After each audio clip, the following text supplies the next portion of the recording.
Students, हम बात कर रहे थे domains and ranges of sine and cosine functions की, जो कि ट्रिग्नोमेट्रिक फंक्शंस हैं, पीरियोडिक फंक्शंस हैं। और हमने इससे पिछले लेक्चर में आपसे जो है वो शेयर किया था ग्राफ साइन फंक्शन का। ठीक है, अब मैं आपसे कोसाइन फंक्शन का जो है ग्राफ जो डिस्कस करूंगा, उसमें हम इसकी डोमेन और रेंज को डिस्कस करेंगे। इसी तरीके से हम स्टार्ट करते हैं जी। हमने एक यूनिट सर्कल लिया, एक ऐसा सर्कल जिसका के जो हम कह सकते हैं रेडियस है वो 1 है। ठीक है, यूनिट है, इसे यूनिट सर्कल कहा जाता है। यहाँ पे कोई एक आर्बिट्रेरी पॉइंट ले लेते हैं पी ऑफ एक्स वाई। ठीक है, अब अगर हम इस पी पॉइंट के कोऑर्डिनेट्स के वाले से देखें तो ये पॉइंट्स कैसे हमें हासिल हुए थे। अगर हम पी पॉइंट से एक परपेंडिकुलर थ्रो करें एक्स एक्सिस पे, तो ये एम पॉइंट पे आके इसे मीट करता है। ठीक है, ओ से ओरिजिन से लेकर एम तक ये जो डिस्टेंस है ये एब्सिसा है, एक्स है, एक्स कोऑर्डिनेट के डिस्टेंस है, और एम से लेकर पी तक ये जो डिस्टेंस है ये वाई है। तो इस तरह से एक राइट एंगल ट्राइंगल भी बन जाती है। और इस पे फिर हम अगर ट्रिग्नोमेट्रिक रेशियोज अप्लाई करें तो हमारे पास जो कोसाइन फंक्शन की रेशियो और साइन फंक्शन की रेशियो वो इधर से हम देख सकते हैं। साइन ऑफ अगर एंगल थीटा बन रहा है और ये clockwise sorry anti clockwise rotate कर रहा हूँ मैं, इसलिए पॉजिटिव है थीटा, और अगर मैं क्लॉकवाइज रोटेट करूंगा तो मेरा एंगल जो है वो नेगेटिव में आएगा। ठीक है, तो मैं फिलहाल अभी आपसे पॉजिटिव थीटा की वैल्यू के हवाले से बात कर रहा हूँ। साइन ऑफ थीटा ये रेशियो होती है जी परपेंडिकुलर ओवर हाइपोटेन्यूज की, यानी इसका एक निमोनिक याद किया था हमने, सम पीपल हैव साइन, यानी सम से साइन थीटा बनाया था, people perpendicular over hypotenuse have से। ठीक है, तो यहाँ से अगर आप देखें तो परपेंडिकुलर साइड वो होती है जो कि ऑपोजिट साइड होती है एंगल के। ठीक है, जो कि y है, तो sine theta is equal to y over hypotenuse 1 है, तो y डिवाइड बाय 1 y ही आ जाएगा। तो साइन थीटा हमारे पास किसके इक्वल आ जाएगा जी, y के इक्वल।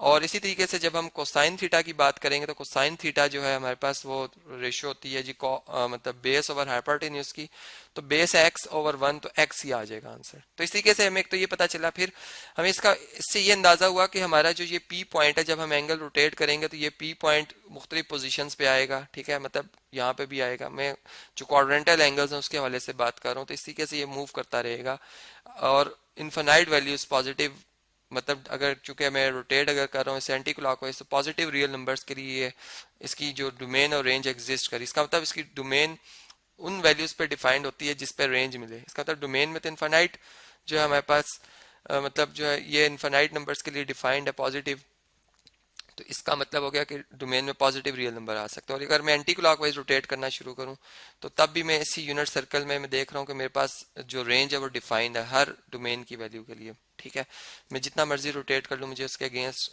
कोई भी रोटेशन पर एक रेंज मिल रही है। तो इसका मतलब जो हमारे पास जो ये फंक्शन है साइन थीटा हो या कोसाइन थीटा, ये दोनों ही डिफाइंड है all values of real numbers पर। तो इसलिए जो डोमेन ऑफ कोसाइन थीटा होगी हमारे पास, जैसे मैंने साइन थीटा की बताई थी, तो डोमेन ऑफ कोसाइन थीटा जो होगी हमारे पास वो क्या होगी, सेट ऑफ रियल नंबर्स होगी, जो कि अगर इंटरवल फॉर्म में देखा जाए तो minus infinity to positive infinity, एक ओपन इंटरवल में इसको रखा जाता है क्योंकि इसमें नेगेटिव इन्फिनिटी कोई नंबर नहीं है, एक सिंबल है। ठीक है, तो इसका मतलब कि ये इंक्लूड नहीं होता, लेकिन इसको इसके नियरेस्ट मतलब बहुत बड़े बहुत स्मॉलेस्ट या बहुत लार्जेस्ट नंबर की बात कर रहे होते हैं। अब जब हम ग्राफ बनाते हैं तो ग्राफ के लिए जाहिर बात है कि हमें जो है वो जो दो वेरिएबल्स शामिल होते हैं उस ग्राफ पे, कार्टेशियन जो हम कोऑर्डिनेट ले रहे होते हैं एक्स एक्सिस और वाई एक्सिस। अब हमने एक्स एक्सिस पे थीटा रेडियंस को रखा हुआ है और वाई एक्सिस पे जो है वो कोसाइन फंक्शन रखा है जो कि हमें इसकी रेंज देगा।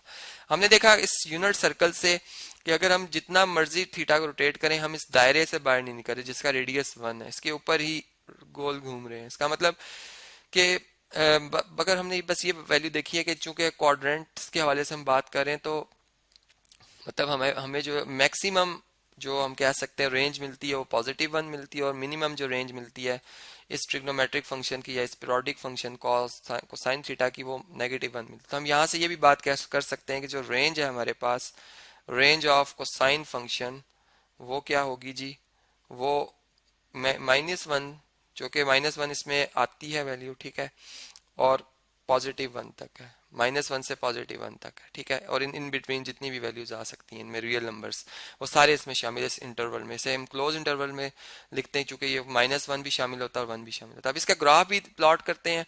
देखें, जब मैं यूं बात करता हूं कि जब रोटेशन नहीं हुई थी, ठीक है, तो ये पॉइंट हमारा जो P है वो इस पोजीशन पर होगा जिसमें कि इसका एब्सिसा जो है वो कितना होगा जी, वो 1 होगा, क्योंकि सर्कल का रेडियस 1 है, और जो इसमें ऑर्डिनेट होगा वो 0, क्योंकि एक्स एक्सिस पे वाई 0 होता है।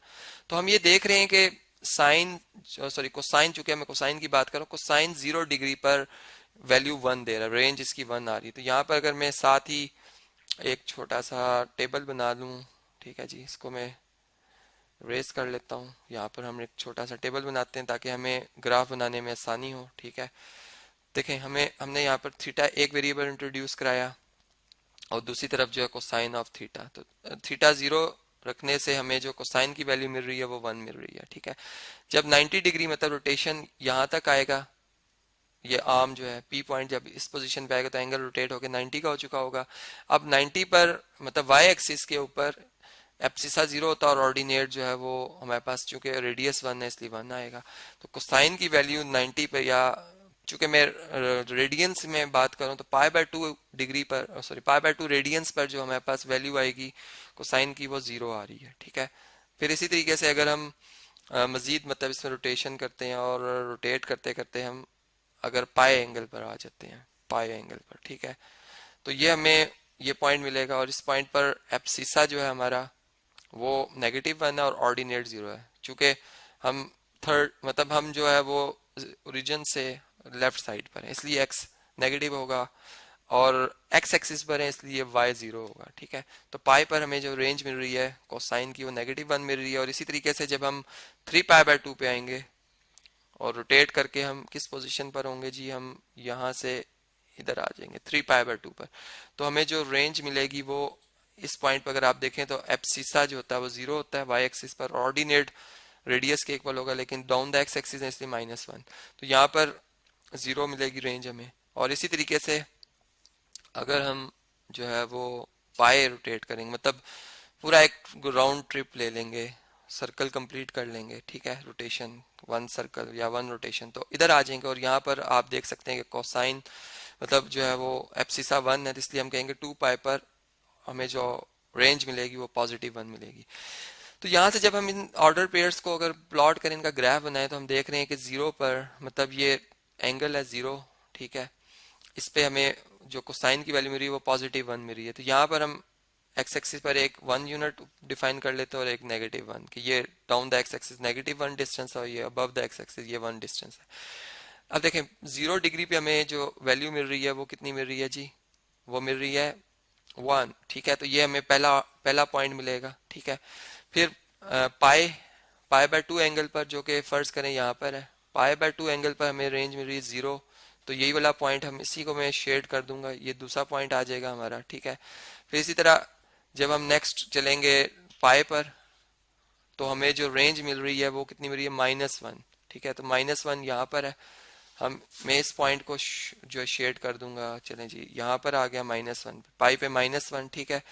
फिर जब हम इससे आगे 3π/2 पे आते हैं, ठीक है, 3π/2 पे, तो हमें जो रेंज मिल रही है वो कितनी मिल रही है 0, तो ये हमारा जो है पॉइंट आ जाएगा, मतलब एंगल 3π/2 और जो है वो x y0, ठीक है। तो y0 जो होता है वो हमारा कहाँ पर होता है, एक्स एक्सिस पे होता है, ठीक है, ये इस लाइन पर होगा। फिर इसी तरीके से अगर हम इससे नेक्स्ट अगर देखें तो 2π एंगल आ रहा है, 2π, ये 2π, और 2π पे जो हमें रेंज मिल रही है वो +1 मिल रही है, जो कि यहाँ पर आ रही है, इसको मैं शेड कर देता हूँ यहाँ तक, ठीक है। तो अगर हम इन पॉइंट्स को मिलाएं इस तरह से, ठीक है, तो ये आप देख सकते हैं कि ये हमारे पास इसका जो ग्राफ बन रहा है कोसाइन फंक्शन का, ठीक है, वो कुछ इस तरीके से बन रहा है, ठीक है। और अगर मैं नेगेटिव वैल्यूज ले लेता, मतलब -π/2 का मतलब है कि अगर मैं यहाँ से इस तरह से आता तो ये -π/2 पे जो पोजीशन बनती 0, मतलब ये -π/2 पे इसकी वैल्यू आनी थी, रेंज आनी थी 0, ठीक है। यहाँ पर हम आ जाते हैं -π/2 पे, ठीक है। और -π पर ये -π है, -π का मतलब है कि हम रोटेट करके इस पोजीशन पर होंगे जो कि नेगेटिव वैल्यू देगा, इसका तब हम -π पे इस जगह पर होंगे, ठीक है। तो ये आप देख सकते हैं कि ये हमारे पास जो वैल्यू है, मतलब इससे नेक्स्ट जब हम आएंगे -3π/2 पे, तो -3π/2 पे जो पोजीशन होगी हमारी वो यहाँ पर होगी, और इस पे x 0 होगा, मतलब यहाँ पर आ जाएंगे। तो इस तरह से ये कोसाइन फंक्शन का ग्राफ है, जो कि बिल्कुल जो है वो जैसे मैंने आपको बताया था कि जो वाइब्रेशन से अगर हम किसी वाइब्रेटरी बॉडी का जो है ग्राफ बनाए तो वो भी इसी तरीके से उसमें जो है वो ग्राफ उसका बनता है। ठीक है, जिस तरह से कोसाइन फंक्शन का ये ग्राफ बन रहा है।